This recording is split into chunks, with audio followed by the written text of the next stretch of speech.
الا كان حبيبتي عندك الحمص في الدار فما عليك الا تدخلي لهذا الفيديو وتفرجي فيه. وصفه خطيره البنات، وصفه لتبييض البشره، توحيد اللون ديالها، ازاله التصبغات والبقع السوداء.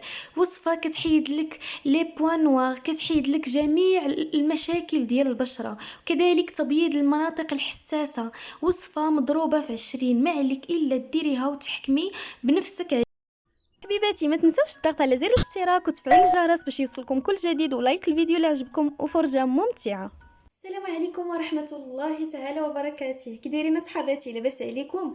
كنتمنى تكونوا فرحانات وضحكات وهما هادوك وكل شيء اموركم هانيه. كي دايرين مع الصيام؟ مزيان الحمد لله. اذا الوصفه كما شفتوها في المقدمه غادي تكون خاصه بتبييض البشره، بتبييض الوجه، وكذلك التصفيه ديالو، ازاله البقع السوداء من الوجه.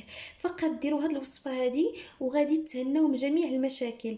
وجهكم غادي يولي باللوري، غادي يولي صافي صافي صافي باللار. ما عليكم الا تثقوا فيا وديروا هاد الوصفه. ان شاء الله هاد الوصفه راه من القلب وتوصلكم للقلب. اذا ندوزو مباشره الوصفه. اول حاجه غادي نحتاجوها هو واحد المكون. هذا المكون هذا هو الحمص كما كتشوفوا. من الاحسن يكون بلدي، انا شريته بيو، كناخذه بيو على حسب راكم عارفين كيكون فرق ما بين البلدي والرومي. ولكن اللي ما عندهاش البلدي تاخذ العادي، حمص عادي. المهم حمص. بالخصوص بغيت ندير لكم هذه الوصفه هذه دابا حيت الحمص كنستعملوه في الحريره وبزاف في الوصفات في رمضان. داكشي علاش استغلوا الفرصه واستعملوه للبشره ديالكم. هانتوما غادي تشوفوا، غادي تهزوا واحد شويه ديال الحمص، واحد شويه ديال الحمص بحال هكا. غادي تاخذوا بحال هكايا القليل من الحمص وغادي تضيفوا ليه، تزيدوا ليه الماء بحال هكا. غادي تضيفوا ليه الماء وتخليوه ليله كامله. ركزوا معايا البنات، من بعد ما نخليه ليله كامله ان شاء الله غادي نرجع معاكم. اذا حبيباتي كما كتشوفوا ها نتوما، ها هو الحمص من بعد ليله كامله. شوفوا حيدت واحد الكشيكيشات كيكونوا هنايا، حيدوهم من الاحسن باش ما يتبقاش ديك الريحه. ها نتوما كيولي على هذا الشكل هذا. دابا غادي نديروا له واحد الحاجه اننا غادي نطحنوه. خذوا ميكسور ولا خذوا طحانه، خذوا اي حاجه يمكن لكم تستعملوها وغادي تطحنوا. اذا غادي نطحنوا وغادي نرجع معكم، خليكم.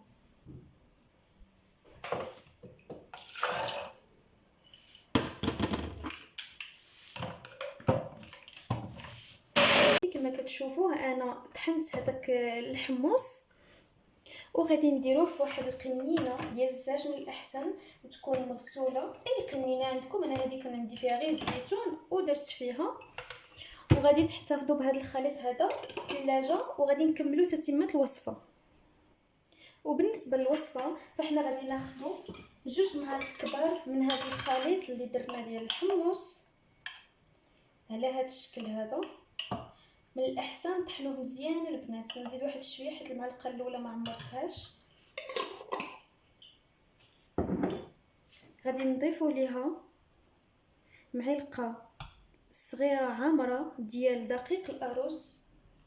بالنسبه للبنات اللي كيسولوني على دقيق الارز كيفاش يديروا له، فما عليكم الا تاخذوا الدقيق عفوا الارز الابيض ديما كنقولها، وديك الساعه طحنوه ولا سيروا عند العطار يطحنوا لكم وغادي تحصلوا عليه. كذلك غادي نحتاج معلقه عامره ديال النشا. بالنسبه للبنات اللي ما عندهمش النشا يمكن لكم تعوضوها بالدقيق الابيض، ولكن من الاحسن تكون النشا. اذا معلقه ديال النشا، معلقه من دقيق الارز، وكذلك ملعقتين كبيرتين من خليط الحمص. كذلك غادي نضيف بضع قطرات من الحامض. وبالنسبه للبنات اللي وجههم كيتحسس من الحامض او عندهم حساسيه من الحامض فاستغنوا عليه ما ديروش. والبنات اللي عندهم البشره عاديه بحال ديالي ديروا بضع قطرات بحال هكا ديال الحامض. انا صراحه ما كيتحسس ليش وجهي منه، كنديرو ديما براحتي. حتى هو الفوائد ديالو زوينه بزاف. نحيد هاد العظيمات هادو ديال الحامض حيت طاحوا لي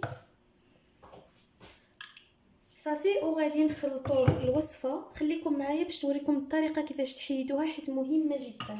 اذا غادي نخلطوا باقي المكونات مع بعض بحال هكا حتى يتجانسوا لنا المكونات مزيان مع بعضهم. ودابا غادي ندوزو لطريقه الاستعمال. اذا غادي من بعد ما تغسلوا الوجه ديالكم غسلوه بالماء دافي باش يتفتحوا المسامات. غادي تاخذوا هذا الخليط هذا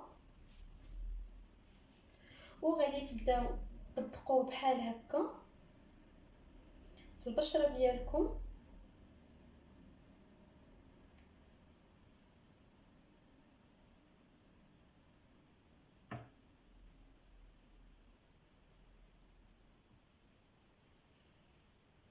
عرفتوا البنات هاد الوصفه راه كتحمق واحد الماسك كامل وشامل لجميع الفيتامينات وراه خطير. بالنسبه للنتيجه كما قلت لكم في الاول راها كتبان من المره الاولى. غادي تلاحظوا واحد الفرق، وداك الفرق اللي غادي تلاحظوه هو اللي غادي يشجعكم باش توليو ديروها ان شاء الله المره الجايه المقبله. ها انتم حبيباتي بحال هكا غادي تطبقوه على الوجه ديالكم وغادي تخليوه من 15 دقيقه حتى ل 20 دقيقه. المهم حتى ينشف معاكم. فاش تشوفوه نشف كامل ديك الساعه غادي تعرفوا بان الوقت ديال الوصفه هو هذاك. اذا غادي ينشف وغادي نرجع معكم باش نوريكم الطريقه كيفاش تحيدوه مهمه. وكذلك واحد الحاجه باش ديروها في الاخير اللي غادي تساعدكم بزاف. خليكم معايا. اذا صحباتي ها انا رجعت معكم كما كتشوفوا من بعد ما الماسك نشف راه هو يبس مزيان. ها نتوما راه هاد البلايص هادو غير حيت كانوا غلاضين شويه مازالين واحد شويه، ولكن هنا راه هو نشف. اذا بالنسبه للطريقه نتوما بطريقه دائريه بحال هكايا. شفتوا بطريقه دائره بحال اللي كديروا كوماج للبشره ديالكم. كتحيدوا جميع البقايا على هذا الشكل هذا بطريقه ناعمه. ما تبركوش حيت البشره حساسه، ما خصناش نتعاملوا معها يعني نتعاملوا معها بلطف. بحال هكا راه كيتحيد بواحد السهوله كبيره وكتحسوا بواحد الراحه في شكل. المهم غادي تجربوه وغادي تحسوا بها. ها نتوما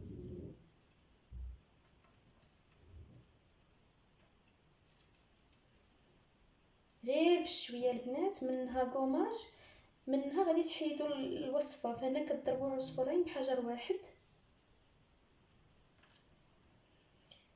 بحال هكا.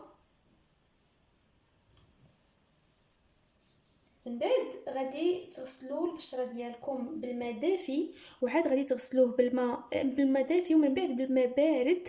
غنغسلها يدي وغادي نرجع معكم شنو غادي ديروا من بعد. واحد الحاجه مهمه ضروريه. اذا حبيباتي من بعد ما غسلت يدي ها نتوما راه غير الضوء الاضاءه ما جاياش مزيان ما كتبان لكمش يعني بحال ماشي بحال مباشره. فمباشره النتيجه احسن.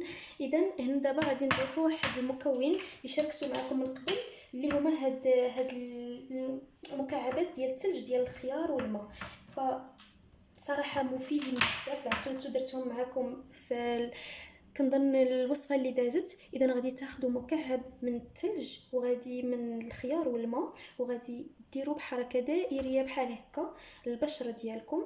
فهنا غادي تغلقوا المسامات وغادي تخلصوا منهم في نفس الوقت وكذلك غادي تحصلوا على واحد النتيجه خياليه من بعد.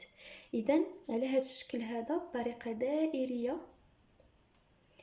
تحسوا به بارد ولكن ماشي مشكل حيت هذاك الشيء راه مفيد اصلا. البروتيه مفيده كتسد المسامات وكتغلقهم باش ما يدخلولهمش الجراثيم والبكتيريا.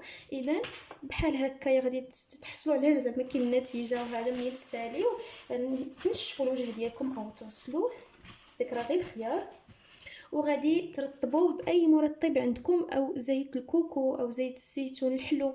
اي مرطب كتستعملوا للبشره ديالكم فاستعملوه. في هذه الحموريه غير من البروده. اذا حبيباتي كانت هذه الوصفه ديال اليوم. كنتمنى انها تنال اعجابكم وتجربوها وما تنساوش الضغط على زر الاشتراك وتفعيل الجرس باش يوصلكم كل جديد. وتهلاو في راسكم وان شاء الله الصيام مقبول. باي باي.